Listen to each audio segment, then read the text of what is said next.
أحد يا أيتها النفس المطمئنة ارجعي إلى ربك راضية مرضية فادخلي في عبادي وادخلي جنتي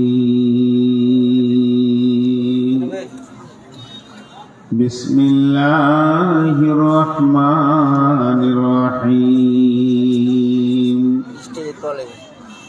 إن جهنم كانت مرصادا للطاغين مآبا لابثين فيها أحقابا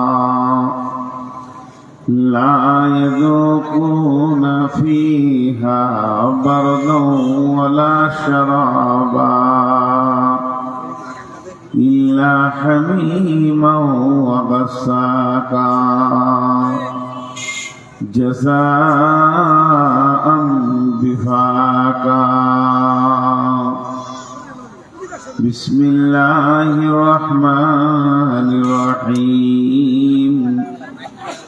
قل هو الله أحد الله الصمد لم يلد ولم يولد ولم يكن له كفوا أحد. যেদিন তুমি ডাক দেবে মোরে তোমার শীতল কোলে ঘুমায় পড়িব তোমারি বক্ষে সারা দুনিয়ার মায়া ভুলে রবে না সেদিন পিতার আদর মাতার স্নেহের কোল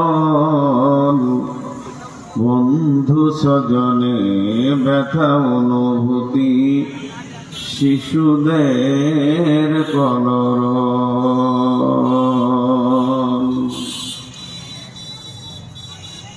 শ্রদ্ধেয় সুযোগ্য আজকের সভার সভাপতি এবং সুপ্রিয় অতিথিবৃন্দ, সামনে আমার দিনদার ইমানদার বা মুমিন ভাই সকল ও মুমিনা মা ও বোনেরা, প্রশংসা গণগান গণকীর্তন স্তব স্তুতি ভালোবাসা তকদির হায়াত মত রুজি সবকিছুর মালিক আল্লাহ,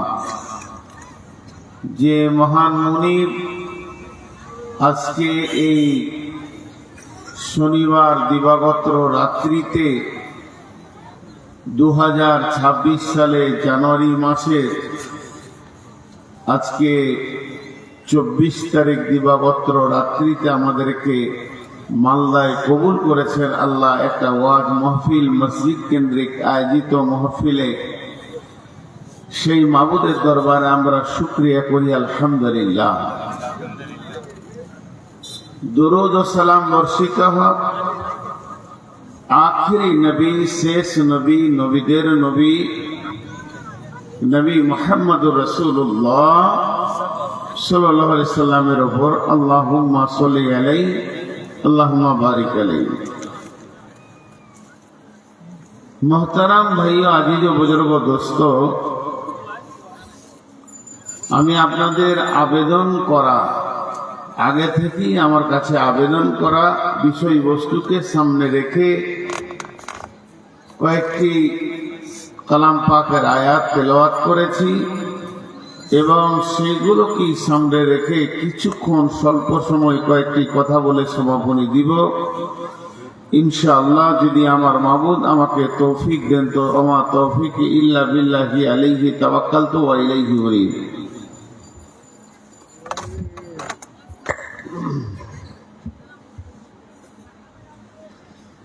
ভাইরা আমার,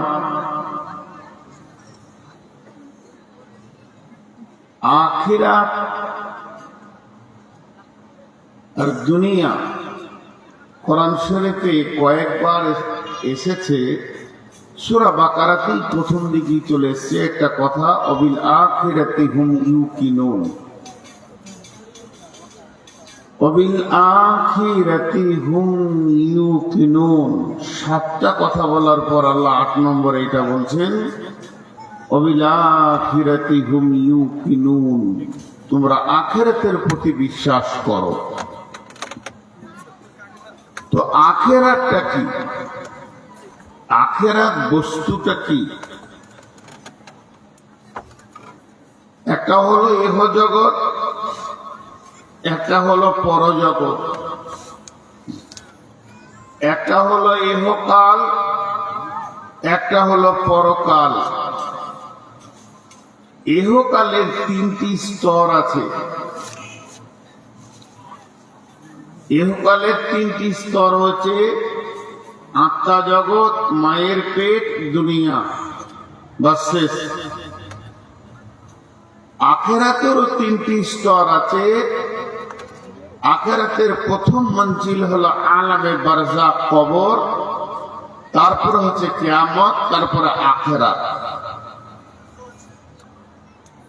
কিয়ামত আর আখিরাত এক জিনিস না দুই জিনিস? প্রথমে এটা ভাবতে হবে। কিয়ামত আর আখিরাত এক না দুই? এ দুটো আলাদা আলাদা। কবর তো আলাদাই, কিয়ামতও আলাদা, আখিরাতও আলাদা। ছোট্ট একটি কথা বললে চট করে বুঝে নেবেন। কোন মানুষের নামে কেস হয়েছে, ওই লাখটাকে নিয়ে গিয়ে কোর্টে তোলা হলো, কাঠগোড়াতে দাঁড় করিয়ে দিয়ে সাক্ষী আনা হচ্ছে, জেরা করা হচ্ছে। ওই যে যতক্ষণ কাঠগোড়ায় দাঁড়িয়ে আছে এটার নাম কিয়ামত। আর যখন জজ ফয়সালা দিয়ে গেল বেকসুর খালাস, ওকে ছেড়ে দাও, ওর কোনো দোষ নাই, কিংবা জজ বলল ওকে 2 বছরের জেল, এটা হলো আখিরাত। বিচারের দিনটার নাম হচ্ছে কিয়ামত। বিচার শেষ হয়ে গেলে যে ভোগান্তিটা আসবে বা সুখের দিন আসবে, জান্নাত জাহান্নাম, এটা হলো আখিরাত। আল্লাহ তাবারাক ওয়া তাআলা 2টি ঠিকানার কথা বলেছেন আখিরাতে। বিসমিল্লাহির রহমানির রহিম। فأما من طغى وآثر الحياة الدنيا فإن الجحيم هي المأوى وأما من خاف مقام ربه ونهى النفس عن الهوى فإن الجنة هي المأوى। আল্লাহ বলছে নেককারদের ঠিকানা হলো জান্নাত, বদকারদের ঠিকানা হলো জাহান্নাম। আর একটা কথা বলবো, শুরু শেষ মন দিয়ে শুনেন। এই জায়গাটা, এই জালসাটা একবার শুরু হয়েছে, একবার শেষ হয়ে যাবে। মসজিদে খুতবা শুরু হয়, একবার শেষ হয়ে যায়। শুরু শেষ। তেমনি আখিরাতের যে 3টি স্তর আছে, প্রথম স্তরের নাম হলো কবর। কবর একজনকে দিয়ে শুরু হয়েছে, কবর আবার একদিন শেষ হয়ে যাবে। একদিন কবর থেকে মানুষকে উঠানো হবে। ওয়াইদাল কুবুর বুসিরাত আফালা ইয়ালামু ইযা বুসিরা মা ফিল কুবুর ওয়া হুসিলা মা ফিস সুদূর। একদিন কবর শুরু হয়েছে, একদিন কবর শেষ হয়ে যাবে। গোটা পৃথিবীতে মানুষের কবর হয়ে যাবে একদিন। একটাও মানুষ বেঁচে থাকবে না। যে মানুষটা সব থেকে কম দিন কবরে থাকবে, 40 বছর তাকে কবরে থাকতে হবে। আল্লাহ তাবারাক ওয়া তাআলা বলেন সূরা জুমারের ভিতরে, ওয়ানুফিকা ফিস সূরি ফাসাইকা মান ফিস সামাওয়াতি ওয়া মান ফিল আরদি ইল্লা মান শাআল্লাহু সুম্মা নুফিকা ফীহি উখরা ফাইযা হুম কিয়ামুন ইয়ানজুরুন। যেদিন ইসরাফিল সুর ফুঁকবে, ইয়াওমা তারজুফুর রাদিফা তাতবাউহার রাদিফা, দুইখানা সুর ফোঁকা হবে। প্রথম সুর যখন ফুঁকবি, পৃথিবীর মানুষ সব মরে মাটি চাপা পড়ে যাবে। একটা পিপুলিকা বেঁচে থাকবে না। সারা পৃথিবীটা একটা চাটিয়াল ময়দান খুলহানের মতো হয়ে যাবে। তারপরে যখন দ্বিতীয় সুর ফোঁকা হবে, প্রথম সুর থেকে দ্বিতীয় সুরটা মধ্যখানে যে ফাঁকটা থাকবে, এটা 40 বছর থাকবে। তার মানে যে লোকটা সব থেকে কম কবরে শুয়ে থাকবে, যাকে প্রথম কবরে দেয়া হবে, আর সব থেকে কম দিন কবরে থাকবে, মাটির নিচে থাকবে, ওকে 40 বছর কাটাতে হবে।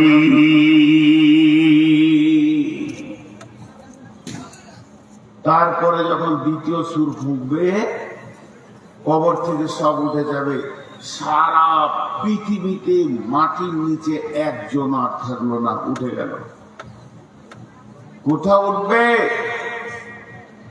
আল্লাহ বলছেন ফাইন্নামা হিয়া জাজরাতু ওয়াহিদা ফাইদা হুম বিসাহিরা। আমি একটা আওয়াজ দেব, ওটা অন্য কিছু নয়, ওটা কোনো শব্দ খালি, ওর মানেও থাকবে না।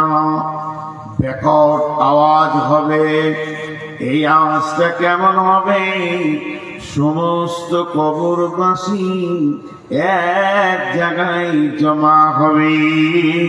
আল্লাহ বলছেন ওমা হুম আনহা বিগাইবিন, সেদিন একজন পালিয়ে থাকতে পারবে না। আমার বিকট আওয়াজটা শোনার পর এক জায়গায় সব জমা হয়ে যাবে।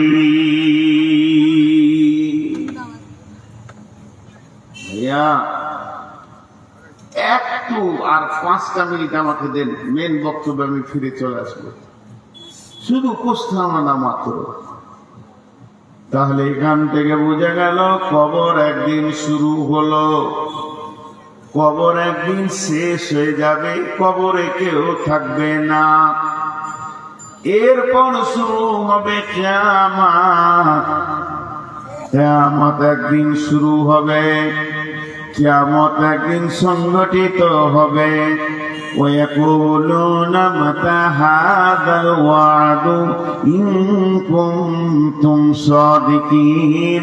নবী হে বলে দাও, তুমি যদি সত্যবাদী হও, হে নবী বলে দাও কিয়ামত কখন হবে।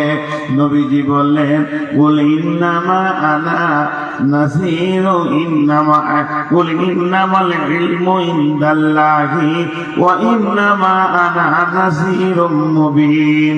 সেই কিয়ামতটা কবে হবে, কোন টাইমে শুরু হবে, কিভাবে শুরু হবে, ওটা একমাত্র আল্লাহ জানে। আমি তোমাদেরকে ভয় দেখাতে এসেছি। নবীজিকে অন্য জায়গায় আল্লাহ বলছেন ইয়াসআলুনাকা আনিস সাআতি আইয়ানা মুরসাহা ফীমা আনতা মিন যিকরাহা ইলা রাব্বিকা মুনতাহাহা। সেই কিয়ামতটা ব্যাপারে তোমাকে যে প্রশ্ন করা হচ্ছে নবী হে, ইয়াসআলুনাকা আনিস সাআতি আইয়ানা মুরসাহা, নবী হে ওই কিয়ামতের ব্যাপারে তোমাকে প্রশ্ন করা হচ্ছে ফীমা আনতা মিন যিকরাহা, এ ব্যাপারে তোমার কি জানা আছে, এ ব্যাপারে তুমি বা কি বলবে, ব্যাপারটা তোমার নয়। ইলা রাব্বিকা মুনতাহাহা, ওই ব্যাপারটা আছে আল্লাহর কাছে। কান্নাহুম ইয়াওমা ইয়ারাউনাহা লাম ইয়ালবাসু ইল্লা আশিয়াতান আও দুহাহা।